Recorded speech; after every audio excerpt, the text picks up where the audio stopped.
If you've ever felt like no matter how much therapy you do, or how many seminars you go to, or how many self-help books you read, you still sabotage the very things you say you want. If that's you, then this video is for you. Whether you keep procrastinating, shrinking yourself, or repeating the same unwanted patterns, the root cause lies within your subconscious mind. And the wild thing is, you're actually running perfectly as designed.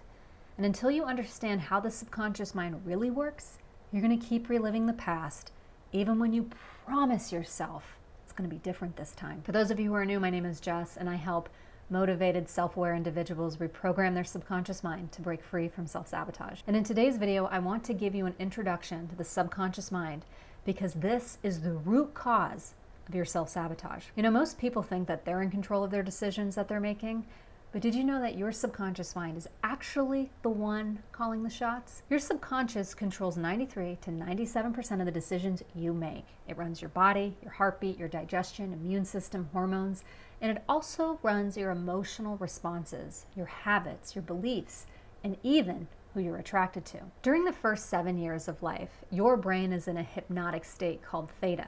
And you're not consciously thinking it. Your subconscious mind is what's online, and it's downloading everything it experiences. Your conscious mind, which lays right here behind your forehead, your prefrontal cortex, this is your logical thinking mind, it comes online later. It doesn't really start developing until you're in your teens, and then it continues to develop into adulthood. So just keep that in mind. Your logical thinking mind is not online when you're little.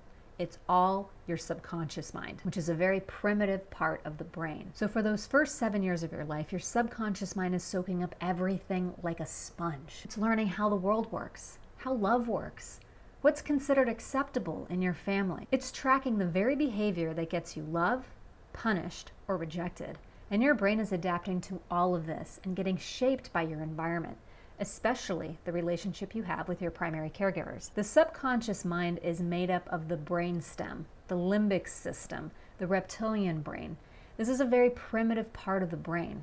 And the number one job of your brain is to keep you alive. And it does that by ensuring that you fit into the group, your tribe. And your first tribe is your family. Since we're dealing with a very primitive part of the brain, you can kind of think of it like back in caveman days and how we needed the group for protection. And without the group, we're more susceptible from an attack by a predator if we're out there alone. Being part of the group ensures our survival. So your subconscious mind copies, mimics, and mirrors what it sees.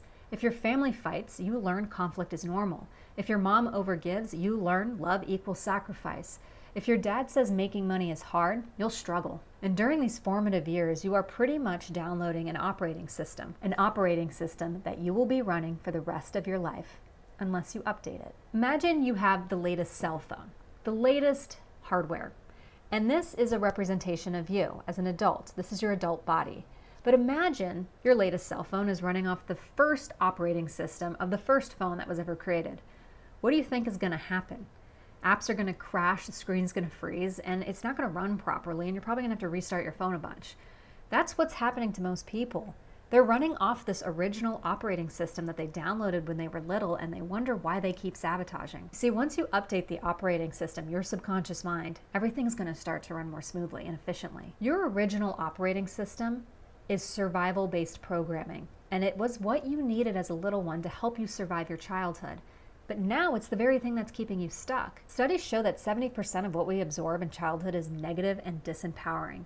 And it's not just your experience. You inherit beliefs from your parents and your ancestors too. If you'd like to learn more about ancestral trauma and self-sabotage, you can check out this video linked up here. The good news is, thanks to neuroplasticity, you can update your subconscious mind. Unfortunately, there's only so much we can do on our own, but working with a skilled practitioner can help you see your own blind spots and can help you get results faster. Let's talk about how the subconscious mind gets programmed. Imagine you're 3 years old, and you hear your dad complain that money is tight, and he works hard, but there's never enough.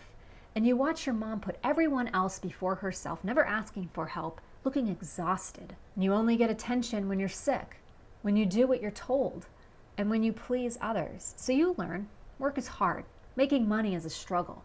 Best to stay small so that others like me, and don't ask for help because it upsets others, and please everyone in order to get love. And your subconscious mind learns, this is how I survive. This is how I belong to the group, and belonging to your subconscious mind is safety. But here's the problem.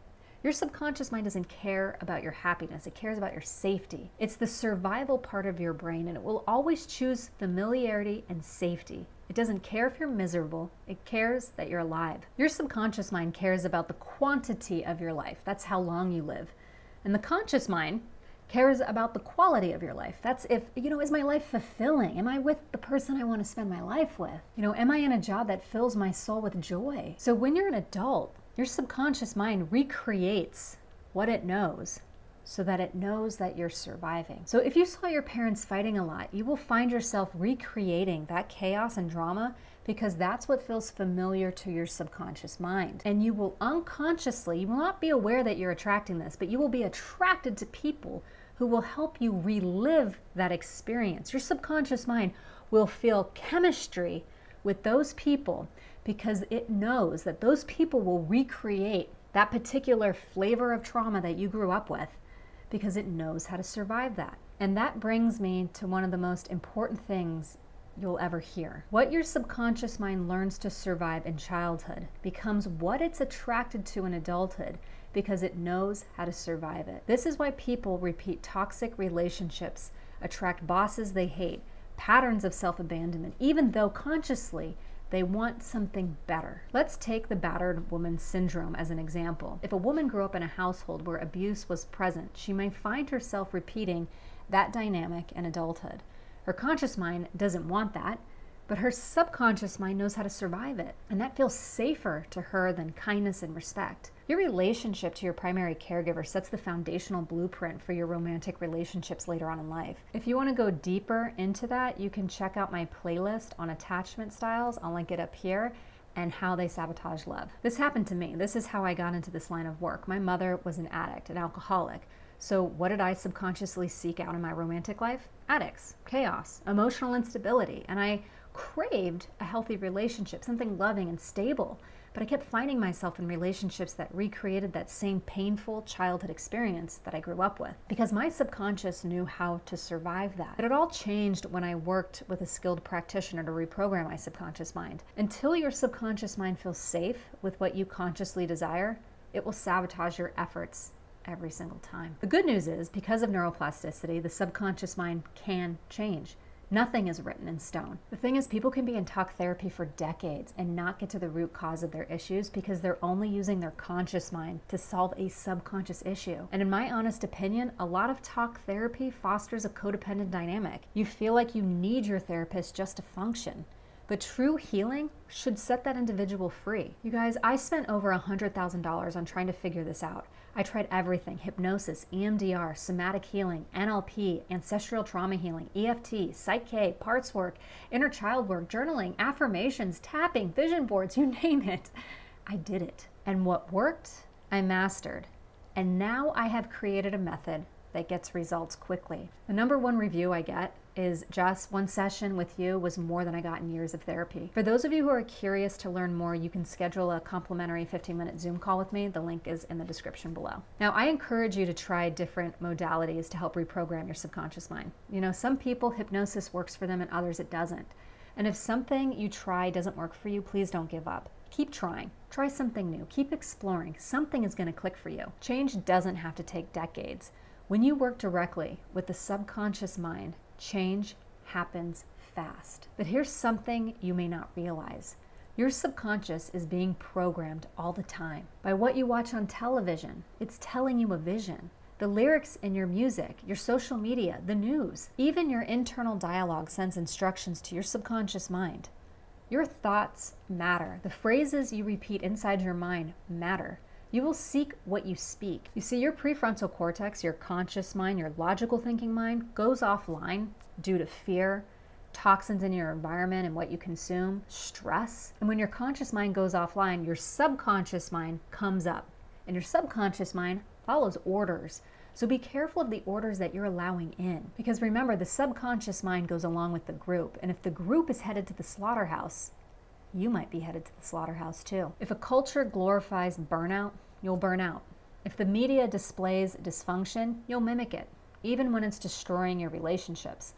Most people spend a lot of time watching TV, and what's on screen ends up becoming their group. And this is how people are led. collectively. That's why I created an 8-week group coaching program where I go deep into this. So if you're interested in reclaiming your mind, your body, and your power, then go ahead and schedule a complimentary 15-minute Zoom call with me, and together we can eliminate subconscious self-sabotage.